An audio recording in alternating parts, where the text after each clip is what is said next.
전북 금산에 가면 김제교회라고 기역자 형태의 교회가 있습니다. 가보신 분 있죠? 네. 한쪽에는 여성이 앉고 다른 쪽에는 남성이 앉는 그런 구조의 교회입니다. 한국교회 초기에는 이런 식으로 남녀를 구분해서 앉았다고 합니다. 이 교회를 세운 사람은 이 지역의 대지주였던 조독삼과 이 사람의 머슴이었던 이자익이라는 사람이었어요. 이 둘은 우연히 조독삼의 집에 방문한 선교사님을 통해서 예수님을 믿어가지고 1905년에 동시에 세례를 받고 신앙생활을 시작했습니다. 그리고 2년 후 두 사람은 이 조독삼의 집에서 시작된 교회에서 나란히 집사로 임명이 됩니다. 그리고 교회 창립 멤버로 이 기역자 교회를 건축하는데 애를 썼다고 합니다. 교회를 건축하고 난 이듬해 장로를 뽑는 투표를 했다고 하더라고요. 근데 모두의 예상을 깨고 이 머슴이었던 이자익이 이 마을의 대지주이자 12살에 남았는 이 조독삼 집사를 제치고 장로로 선출이 됐습니다. 철저한 신도사회에서 더군다나 이렇게 대지주와 머슴 관계였던 두 사람 사이를 생각할 때 이 일은 모두에게 큰 충격이었습니다. 이 조독삼 집사의 마음은 어땠을까요? 자기 집에서 시작된 교회이고 지금 이 건물도 자신이 헌물한 땅에 지은 것이거든요. 그러니까 내가 이 교회를 위해서 얼마나 헌신했는데 내가 아니라 그것도 내가 전도한 또 시퍼렇게 젊은 내 머슴을 장로로 뽑다니 해도 너무한다 이렇게 생각하지 않았겠습니까? 내 앞에서는 묵고 이제 굽신거리고 하더니만 나를 이렇게 속으로는 멸시하고 있었구나 이렇게 생각했을 겁니다. 그래서 교인들에게 아마도 거절감을 느끼지 않았겠습니까? 이 장로로 선출된 이 자신의 마부, 머슴이 동시에 이 마부였던 이자에게도 아마 거절감을 느꼈을 것 같습니다. 우리는 일상에 종종 거절감을 느끼는 경우가 있죠. 또 그런 상황을 만납니다. 사실 상대는 거절을 하려고 한 것은 아닌데 우리는 그것을 거절로 받아들이는 경우도 있습니다. 아니면 실제로 대놓고 거절을 당하는 경우도 있죠. 그럴 때 뭔가 평정심을 유지하는 건 굉장히 어렵습니다. 오늘 본문에도 거절을 경험한 한 사람이 등장합니다. 그 사람은 누군가 하면 베드로죠. 베드로는 이 고넬료의 집에 가서 굉장히 놀라운 사역을 하고 왔습니다. 로마 군대 장교에게 복음을 전한 거예요. 그리고 놀랍게도 그 사람과 그 사람 가족에게 또 친지에게 성령이 임하였습니다. 마치 오순절에 마가의 다락방에서 성령이 강림했던 것처럼 이 로마인 고넬료의 집에 모인 모든 사람에게 성령이 임하는 거죠. 유대인들은 자기 민족이 아닌 사람들을 다 이방인이라고 불렀잖아요. 이방인에게 성령이 임하는 이 첫 번째 사건이었습니다. 이방인인 우리는 사실 이 사건의 연장선에서 지금 그리스도인으로 살고 있는 겁니다. 그러니까 이 사건은 모두가 놀라고 기뻐해야 될 일이 분명한 겁니다. 하지만 그것을 못마땅하게 여기는 사람들이 있었어요. 예수 그리스도를 전하는 것이라면 당연히 기쁘고 굉장히 즐거운 소식이어야 하는데 뜻밖에도 싫어하는 사람이 있었다는 말입니다. 그들이 누구였는지 1절과 3절 같이 한번 읽어볼까요? 시작! 유대인은 사도들과 형제들이 이방인들도 하나님의 말씀을 받았다함을 들었더니 베드로가 예루살렘에 올라갔을 때에 할례자들이 비난하여 이르되 내가 모랄자의 집에서가 함께 먹었다. 그들은 다름 아닌 예루살렘 교회에 있던 할례자들, 곧 율법주의자들이었습니다. 그들은 그 소식을 듣고 기뻐하기보다는 이 잘잘못을 따지기 위해서 베드로를 기다렸습니다. 그리고 만나자마자 이제 베드로를 비난하기 시작합니다. 그런데 내용이 뭡니까? 무할레자의 집에 들어가 함께 먹었다 라는 거예요. 종로 5가에 가면 연동교회라는 교회가 있거든요. 제가 어렸을 때 다녔던 교회입니다. 역사가 130년이나 된 그런 교회예요. 그 교회 초기에 게일이라는 선교사님이 담임을 두고 섬기기 때문에 이 선교사님이 가죽 제품을 만드는 장애인인 갑바치라고 불렸던 사람이 있잖아요. 처음에 주신 그 사람들을 장으로 세웠는데 이걸 못마땅하게 여긴 양반들이 들고 일어났습니다. 양반 체면에 천문과 같이 교회 공동체가 되는 것도 싫은데 아니 그들을 장으로 섬기는 것만은 우리 못하겠다. 이렇게 들고 일어나는 겁니다. 여기서도 양반들이 거절감을 느낀 거예요. 그래서 이분들이 뛰쳐나가가지고 별도의 교회를 세웠습니다. 그 교회는 오랫동안 양반들의 교회로 유명했다고 합니다. 지금도 존재하는 교회예요. 그러니까 지금 유대인 율법자들의 불편한 마음도 이들과 비슷합니다. 그러니까 복음을 전하는 것에 대해서는 뭐라고 말할 수가 없으니까 이방인들과 함께 밥을 먹었다라고 딴지를 겁니다. 그런데 핵심은 왜 율법을 어기고 이방인하고 교제하고 그들과 함께 했느냐라는 거예요. 이방인도 교회의 일원이 된다는 것은 유대인들로서는 굉장히 충격적이었습니다. 선민 의식을 가진 그들로서는 절대로 받아들이고 싶지 않은 일이었다는 거죠. 아니었다는 거죠. 그건 절대로 하나님의 뜻이 아니야. 내가 아는 한 하나님은 그런 분이 아니야. 아마 베드로가 착각한 걸 거야. 라고 생각했다는 거죠. 또 예루살렘 교회 지도자들은 예수 그리스도를 메시아로 영접하기는 했지만 아직 구약의 전통과 율법 속에서 살고 있었다고 합니다. 근데 이게 얼마나 아이러니한 일이냐면 지금 예루살렘 교회가 어떤 상황 가운데 있습니까? 그들은 지금 박해받는 입장에 있었습니다. 그러니까 유대교 종교 지도자들에게 지금 쫓겨서 지금 교회가 뿔뿔이 다 흩어졌잖아요. 우리가 앞에서 다 살펴보지 않았습니까? 그런 상황 가운데 있는 사람들인데 그러면 그 사람들에게 대해서 좀 더 이 너그러운 마음을 가져야 되는 거 아니겠냐 이런 거죠. 그렇지 않습니까?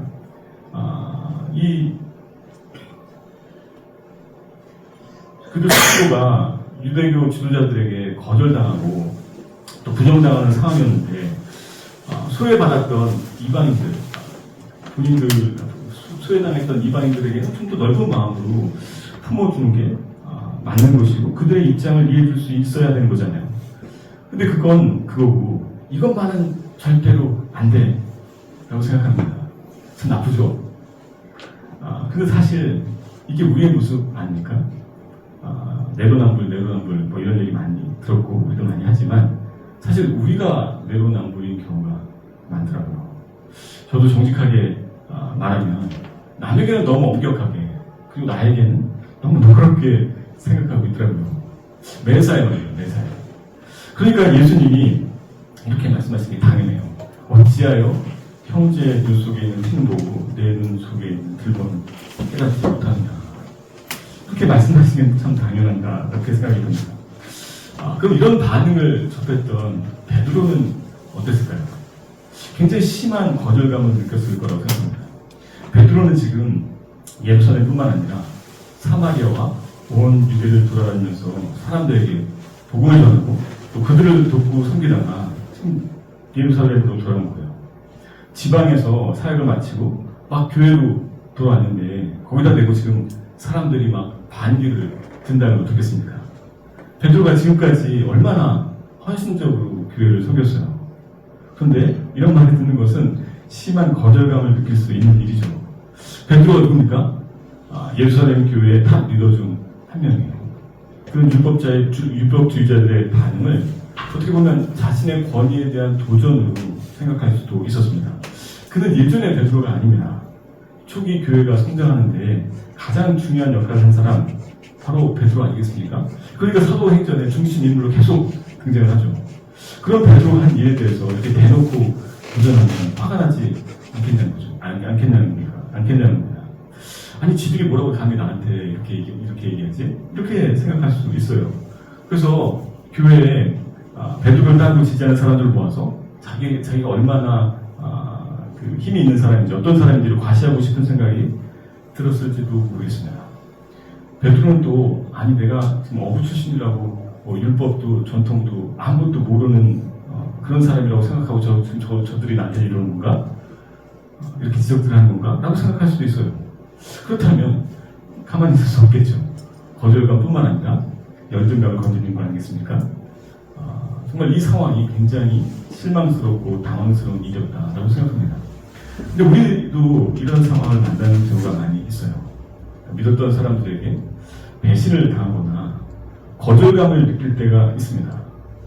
나한테 너무 좋아하지 마세요. 주변에 그런 사람도 있지 않아요? 내가 한 일에 대해서 부정하는 그런 상황이 있습니다. 또 무시당하는 듯한 상황도 종종 경험해요. 그때는 몰랐는데 시간이 지나고 나니까 그게 나를 굉장히 무시해서 하는 말이었구나 이렇게 깨닫게 될 수도 있습니다. 여러분 그럴 때 어떻습니까? 참기가 어렵죠. 식욕도 없고 자리에 누우면 계속 생각이 나서 잠도 잘 안 옵니다. 하루에도 몇 번씩 생각하게 되죠. 그러니까 거절당했다라고 느끼는 순간 분노가 치밀어 오릅니다. 그러니까 뭔가 당했다고 생각하고 싶으면 생각이 되면 이걸 갚아줄 때까지 절대 잊지 못합니다. 저만 그런가요? 우리 모두가 그런 모습이죠. 베드로가 지금 그런 상황 아닌가라는 생각이 듭니다. 베드로 앞에서 반대자들이 베드로가 한 사역을 거부하고 지금 거절하고 있는 거잖아요. 베드로가 분노를 터뜨렸어도 전혀 이상하지 않은 상황입니다. 그런데 베드로는 굉장히 뜻밖의 행동을 해요. 4절입니다. 제가 읽어볼게요. 베드로가 그들에게 이 일을 차례로 설명하여. 베드로의 평소 성격을 생각해 볼 때 전혀 다른 모습입니다. 그는 반대자들 앞에서 거절감을 무릅쓰고 또 열등감을 건드려서 자존심이 상해도 아주 차분하게 그 일에 대해서 설명을 했다라고 합니다. 베드로의 설명을 기록한 5절부터 15절의 말씀을 읽어보면 내용적으로도 베드로는 자신의 어떤 사도로서의 권위 또 예루살렘 교회 지도자로서의 지위를 전혀 드러내놓고 있지 않습니다.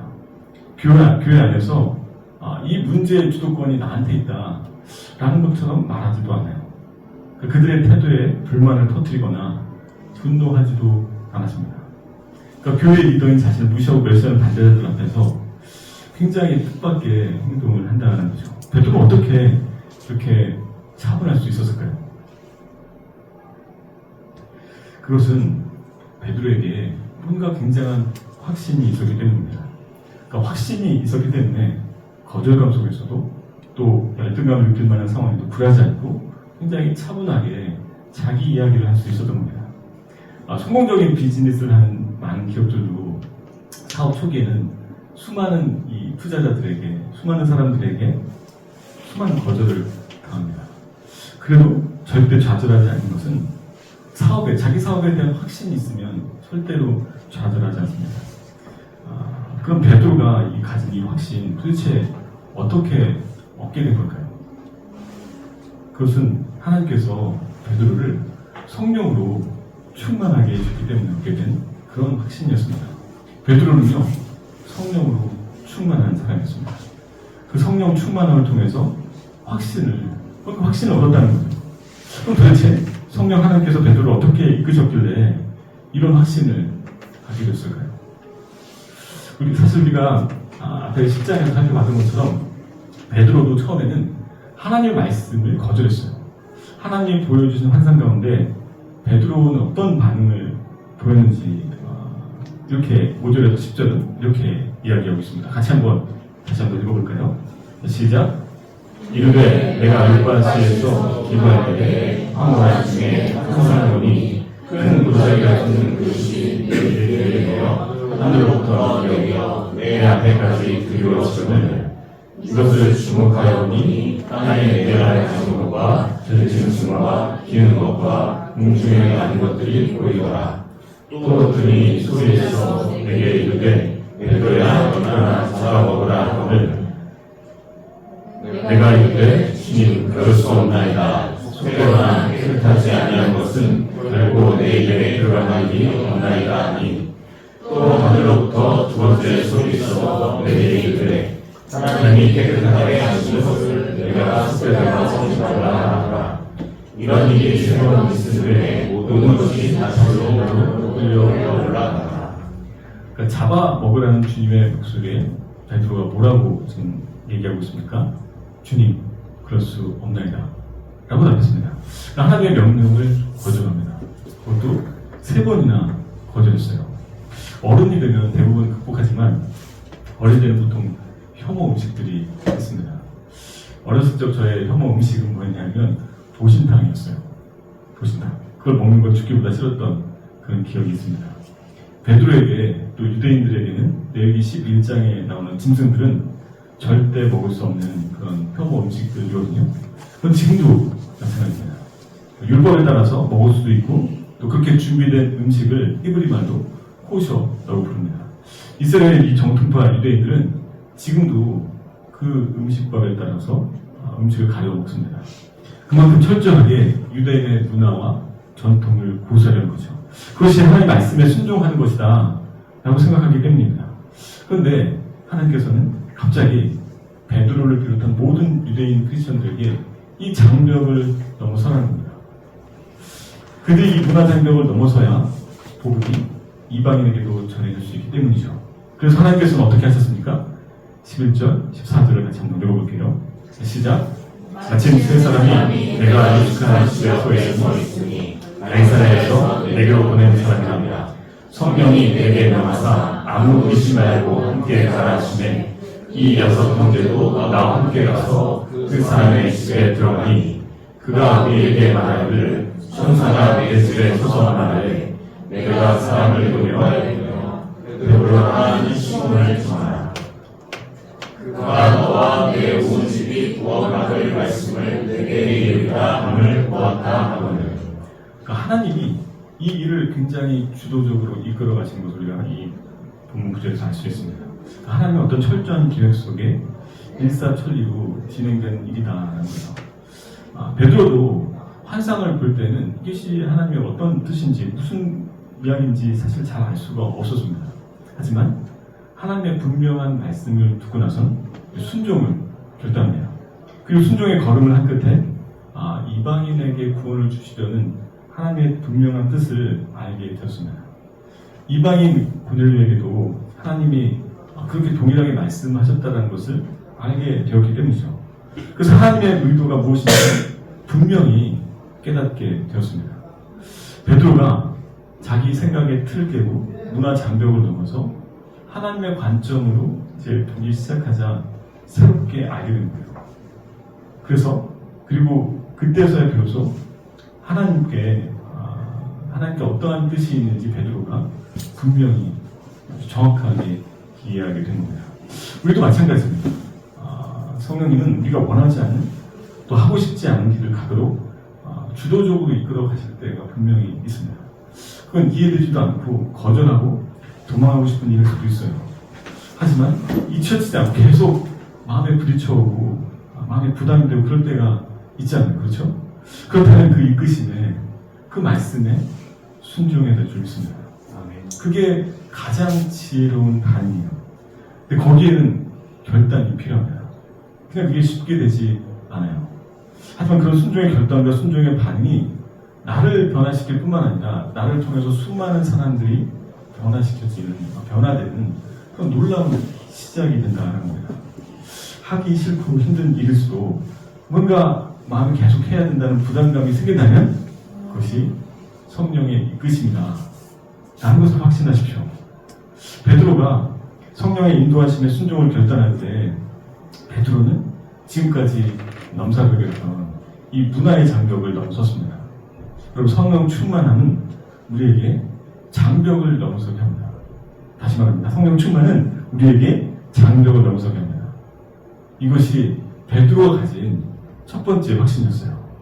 베드로가 성령 충만함으로 장벽을 넘어서는 순종을 결단하자 어떤 일이 일어났습니까? 15절에서 17절 같이 읽어보겠습니다. 시작. 내가 말을 시작할 때 성령이 그들에게 임하시기를 처음 우리에게 하신 것과 같이 하느니라. 내가 주의 말씀에 너희는 물로 세례를 베풀었으나 너희는 성령으로 세례를 받으리라 하신 것이 생각나노라. 그런즉 하나님이 우리가 주 예수 그리스도를 믿을 때에 주신 것과 같은 선물을 그들에게도 주셨으니 내가 누구에게 하나님을 능히 임하게 되느냐. 베드로가 이 성령 충만함으로 문화 장벽을 넘어서니까 이방인에게도 동일하게 성령이 부어졌다고 얘기하고 있습니다. 그러니까 베드로가 말을 시작하자마자 기다렸다는 것이 성령이 임하신 겁니다. 그 광경이 얼마나 대단했던지 베드로는 성령이 임하셨던 것이 마치 오순절에 자신들이 이미 경험했던 것과 동일했다라고 전하고 있습니다. 그 바람 같고 불 같은 성령이 이 고넬료의 집에 각 사람에게 임했던 거죠. 그리고 바로 그때 성령 하나님은 베드로에게 예수님이 승천하시면서 하셨던 말씀을 생각나게 해주셨습니다. 요한은 물로 세례를 베풀었으나 너희는 몇 날이 못되어 성령으로 세례를 받으리라 하셨느냐. 이 말씀이 베드로에게 갑자기 생각났어요. 아무리 견고한 둑이라도 엄청난 힘으로 세차게 흐르는 강물을 막을 수는 없습니다. 그 둑을 폭포수 같은 성령의 물결이 무너뜨리고 새로운 물길이 생기기 시작하는 거죠.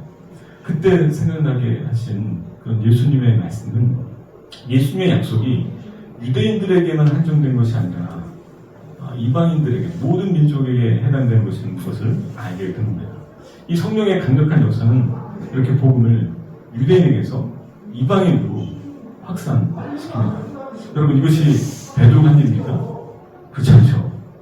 성령께서 하신 일입니다. 복음이 전해지는 일은 사람이 하는 것 같지만 성령님이 친히 하십니다. 우리는 그 통로 역할을 잘 하면 됩니다. 성령 충만함으로 베드로가 다시 깨닫게 된 것이 무엇입니까? 복음은 성령의 역사로 확산된다. 그런 확신입니다. 나의 노력과 열심이 아니라 성령 하나님이 일하셔서 복음이 확산된다. 라는 겁니다. 우리는 그런 변화와 어떤 성장을 용기 있게 그냥 따라가면 됩니다. 베드로는 이것을 다시 확신하게 되었다는 겁니다. 지난 수요일에 제가 한 청년을 만났거든요. 우리 교회 성도는 아니지만 이 토요 기도회를 한번 맛보는데 굉장히 뜨거운 열정을 가진 그런 청년입니다. 이 청년이 얼마나 뜨거운 열정을 가졌는가 하면 지난 이제 2월 기도회에 이 청년이 이제 세션들을 데려오겠다라고 얘기했었어요. 근데 이제 섭외를 하려고 했던 이 청년들이 이제 안 된다고 하니까 원래는 약속했다 하고 취소를 하고 거절하고 그러니까 자기 돈으로 사례를 준비해달라는 거예요. 사례를 준비해가지고 어떻게든 친구들을 데리고 오려고 그렇게 했다는 거예요. 저는 그 이야기 듣고 깜짝 놀랐어요. 그 마음이 얼마나 귀한지 참 마음에 감동이 되더라고요. 그런데 그 뒤에 이야기가 더 멋집니다. 그렇게 했는데도 잘 안 돼가지고 자기를 포함해서 2명이 섭외가 된 거예요. 그러니까 얼마나 실망스럽겠습니까? 그래서 전날 저한테 연락을 했더라고요. 근데 마침 그 다음에 이제 저희 그 청년들 친구가 이제 오기로 했는데 그 청년이 마침 그 피아노 전공자였던 거예요. 그래가지고 제가 말은 못하지만 굉장히 대단한 연주자들이 날 모여가지고 굉장히 은혜롭게 기도회를 진행할 수 있었습니다. 그러면서 이제 친구가 하는 말이 그걸 통해서 이 기도회가 그냥 사람의 계획과 방법으로 되는 게 아니고 하나님께 맡길 때 하나님이 친히 하시는 거더라. 그걸 자기가 알게 됐다는 겁니다. 베드로가 지금 확신한 게 바로 이거 아니겠습니까? 복음이 전해지는 게 하나님께 또 드려지는 예배나 그러니까 하나님의 일은 모두 성령님이 친히 하시는 일이다 라는 겁니다. 우리가 하는 게 아닙니다. 우리는 그냥 그분이 하신다는 것을 믿고 그냥 용기 있게 따라가면 되는 겁니다. 그럼 성령 하나님께서 친히 이끌어 가신다는 거죠. 여러분 우리의 삶의 주도권을 성령께 내놓는 거 여러분 용기가 필요해요. 왜 용기가 필요한지 아십니까? 우리가 책임을 질 수도 없으면서 그걸 내려놓기는 얼마나 두렵습니까? 사실 그 내려놓지 못하는 건 두렵기 때문에 못 내려놓는 거 아니겠어요? 그렇기 때문에 용기가 필요한 일이라는 겁니다. 그런데 베드로가 성령 충만해서 보니까 복음은 성령의 역사로 확산된다라는 것을 다시 깨닫게 됐습니다. 그것을 확신하게 된 거예요. 사실 사도행전 2장에 성령이 오신 후부터 쭉 그랬어요. 근데 사역을 하다 보니까 성령님보다 베드로 자신이 앞서 있을 때가 있습니다.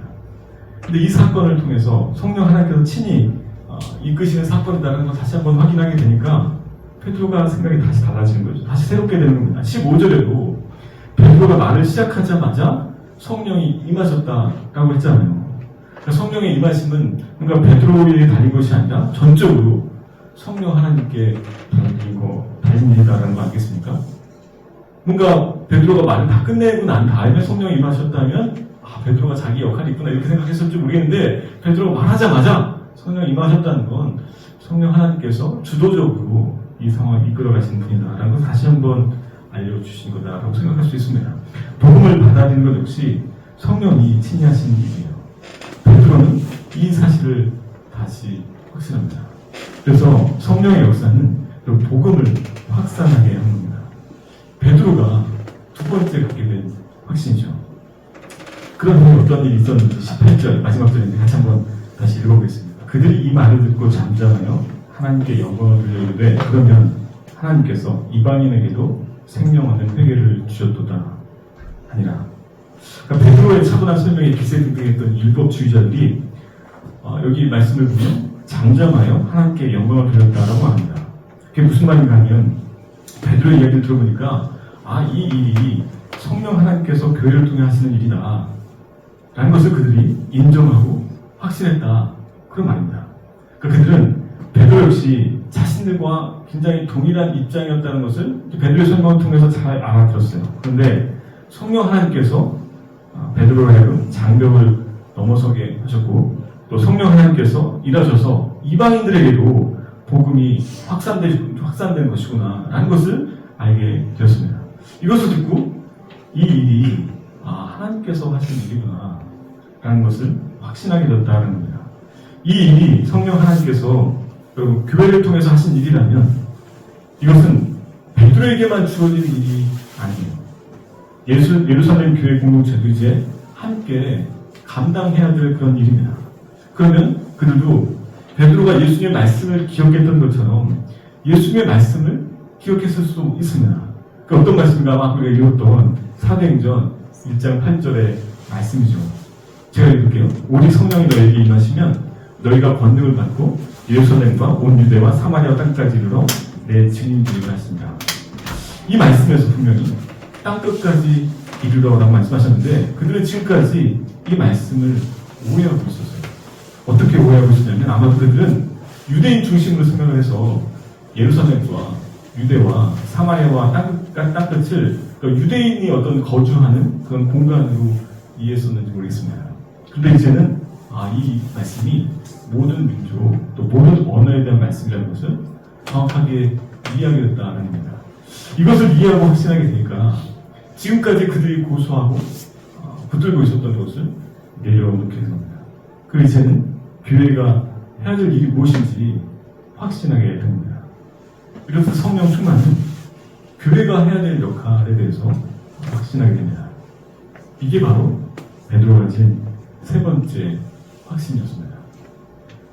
서두에 제가 시작할 때 얘기한 이 금산교회 어떻게 됐을까요? 이 장로 선출 결과를 놓고 사람들이 웅성거리기 시작했습니다. 이 투표 결과는 누구도 마음 편하게 기뻐할 수 없는 그런 결과 아니었겠습니까?